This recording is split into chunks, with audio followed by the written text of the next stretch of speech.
Matter of simply violating university rules. This is a movement, an anti-war movement. We have sparked similar Gaza solidarity encampments across the nation and even across the globe. Hi everyone, welcome back to the channel. Today I want to talk about Mahmoud Khalil, a Palestinian activist who's been arrested by ICE. He's been put in detention and the government wants to deport him because of his protesting at Columbia University, supporting Hamas, basically. The question is, do they have the right to do that? Is it right? Is it wrong? Everyone has an opinion about it. If you remember in 2024, there were huge protests at Columbia University and a lot of other universities in the country supporting Hamas. There were huge riots. There were even encampments set up at Columbia University. They took over some of the classrooms. It was a big protest, and I think there were a lot of Jewish students that were feeling threatened for their lives at the school.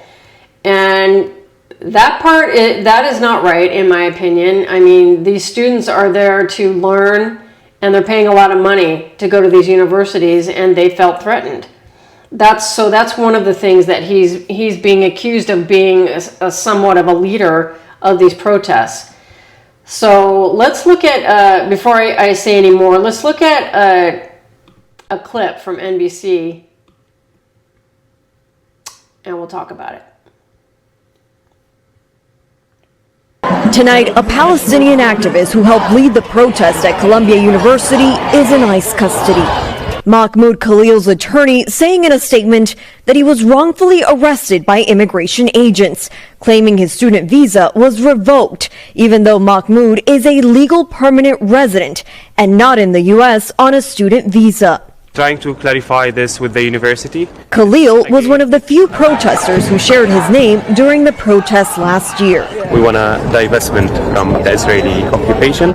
In a statement, Columbia University acknowledging reports of ICE around campus. This reported arrest coming on the heels of the Trump administration canceling about $400 million in federal grants to Columbia University.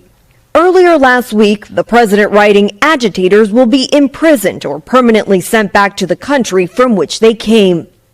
NBC News has reached out to the State Department, the Department of Homeland Security, and ICE. The State Department says they cannot comment on individual visa cases. Khalil's attorney says they are unaware of his whereabouts right now. Hallie? Now, my own personal opinion about this is if you want to come to this country and study at our universities, I think that's fine. I think that's great if you want to come here and learn. If you want to come here and cause trouble, if you want to start riots, if you want to support a terrorist organization, that I do not agree with. Now, he is here on a green card and he's a legal resident of the U.S. He even has an American wife, and I believe his wife is pregnant right now. But he is not a U.S. citizen. The U.S. government has the right to revoke a visa or a green card and deport you if you are breaking our laws. Now, let's look at what Caroline Leavitt said in her press conference about this.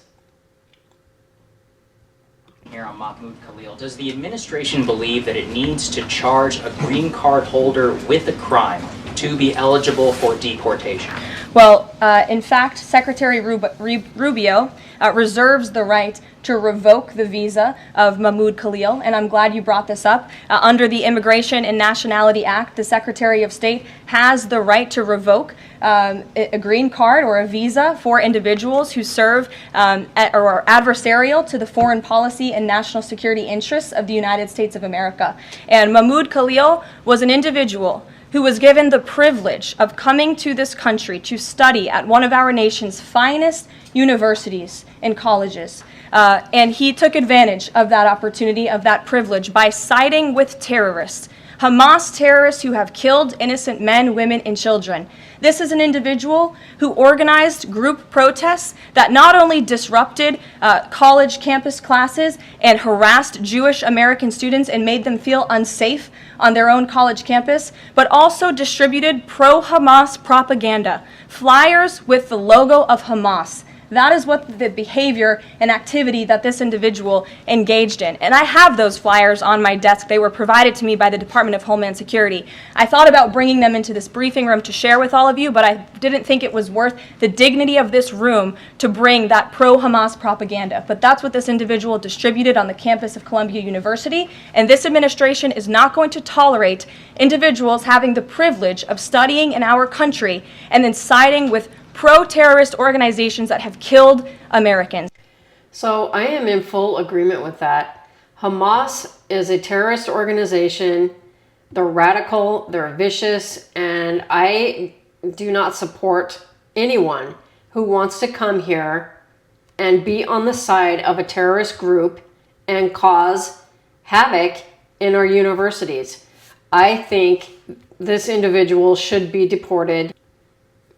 But I think I'll wrap it up right there, and let me know what you guys think. Am I way off base? Does he have freedom of speech like everyone else in this country? What's your opinion? Leave me a comment down below, and I appreciate you watching my channel. I'll see you on the next one.